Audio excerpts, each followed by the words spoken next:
मित्रों, जैसा कि आप जानते हैं, वीडियो के टाइटल से ही पता लगता है कि आप क्या ईश्वर से मिलना चाहते हैं।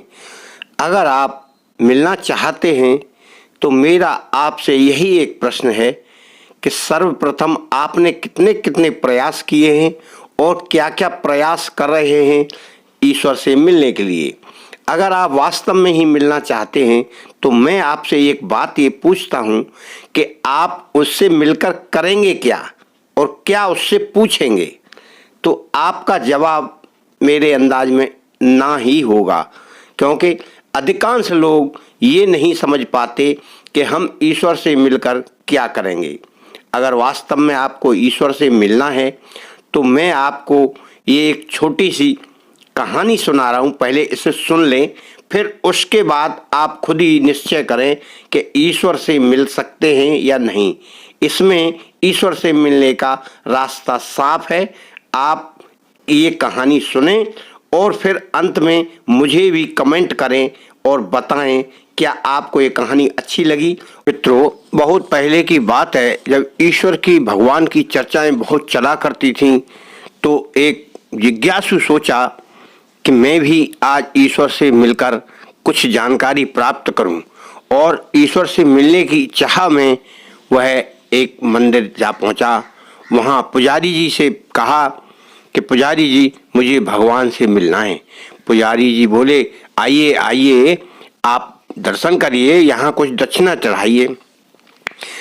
तो जिज्ञासु बोला कि पंडित जी, मुझे इस भगवान से नहीं मिलना, मुझे वास्तविक भगवान से मिलना है।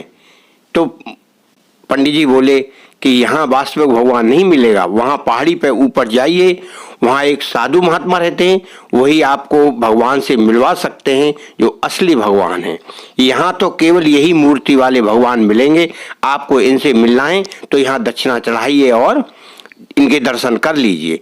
परंतु जिज्ञासु वहाँ से ऐसा पूछकर चल दिया और आगे बढ़ते हुए उसने सोचा कि अब तो आधा दिन निकल ही गया है, वहाँ पहुँच नहीं सकता क्योंकि एक आध योजन दूर है वो, परंतु अब मैं कल जाऊँगा। ऐसा सोचकर वो घर वापस आ गया और अगले दिन सुबह ही जल्दी अपना काम निपटा कर वह दर्शन के लिए चल दिया। भगवान की चाह में धीरे धीरे धीरे धीरे पहुँचते हुए वो उस पहाड़ी पर उसके पास पहुँच गया। तो वहाँ पर उनको एक महात्मा जी मिले और उनसे पूछा, क्या आप ही महात्मा हैं इस पहाड़ी के, जो आप इस पहाड़ी पर रहते हैं? महात्मा कुछ बोले नहीं और चुपचाप उसकी बातें सुनते रहे। फिर बार बार पूछने पर उसने महात्मा से पूछा कि आप अगर इस पहाड़ी पर रहते हैं और आप ही इस पहाड़ी के योगी हैं तो मुझे भगवान के दर्शन कराइए, भगवान से मुझको मिलना है, मुझे भगवान से मिलवाइए। ऐसा कहते हुए महात्मा से उसने ये प्रश्न किया। महात्मा बोले, ईश्वर से तुम क्यों मिलना चाहते हो? ये सुनकर कुछ देर वह चुप रहा और फिर बोला, बस ऐसे ही मिलना है ईश्वर से। महात्मा हंस दिए और उसकी बात सुनकर आगे चलने लगे। उसके पीछे पीछे वह जिज्ञासु भी चलने लगा। फिर थोड़ी दूर जाकर फिर उसने पूछा, महात्मा जी, आप मुझे ईश्वर के दर्शन करा देंगे?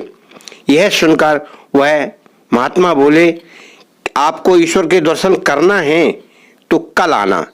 ऐसा बोलकर वह महात्मा आगे चले गए और वह जिज्ञासु अपने घर आ गया। इस तरीके से करते करते उसने 3 दिन उसको गुजार दिए। रोज वह महात्मा के पास जाता और रोज वह वापस घर आ जाता। इस प्रकार अंतिम दिन उस जिज्ञासु ने महात्मा से कहा कि महाराज, आप मुझे दर्शन करवा सकते हैं तो करवाइए, वरना मैं अब नहीं आऊँगा। इस पर महात्मा बोले कि अच्छा चलो, भगवान के दर्शन करना ही है तो चलो पहले नहा आते हैं। तो दोनों नदी में नहाने के लिए चल दिए, क्योंकि नहा धोकर ही दर्शन करना अति उत्तम रहता है। और वो दोनों नहाने के लिए चल दिए। नहाते समय बोले, पानी बहुत गहरा है। और वो जिज्ञासु बोला कि महात्मा जी, मुझ पे तैरना नहीं आता।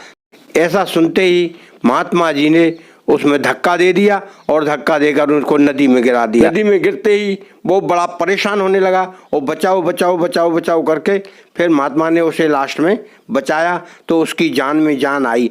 इस प्रकार वह जिज्ञासु एकदम गुमसुम और शांत हो गया। महात्मा जी ने पूछा कि बताओ, उस समय तुम डूब रहे थे तब सबसे ज्यादा चाह तुम्हारी क्या थी? तो वह जिज्ञासु बोला, योगी जी, मैं बड़ा परेशान होकर यह सोच रहा था कि अब मैं मरने वाला हूँ। हर श्वास में ये सोच रहा था कि अब मरा अब मरा। हर एक श्वास गिनती में गिनता जा रहा था और सोच रहा था कि अब मरा अब मरा। योगी जी बोले, बस यही एक रास्ता है ईश्वर से मिलने का। अंतिम सांस तक इतनी कोशिश करो, इतनी मेहनत करो कि ईश्वर प्राप्ति अपने आप हो सकती है। ऐसे कोई भी ईश्वर प्राप्ति नहीं कर सकता, क्योंकि अधिकांश लोग इतनी मेहनत नहीं करते। अंतिम सांस तक मेहनत जो करेगा वही ईश्वर को प्राप्त कर सकता है, वरना सब दिखावा करते हैं और ईश्वर प्राप्ति के लिए ढोंग करते हैं, इसलिए उन्हें ईश्वर प्राप्ति नहीं हो सकती। क्यों कि अधिकांश लोग एक दूसरे की बात सुनकर यही सब ढोंग करते हैं, दिखावा करते हैं और दूसरे लोगों को मूर्ख बनाते हैं और समझाते हैं कि मैं जानता हूँ मैं जानता हूँ। धन्यवाद।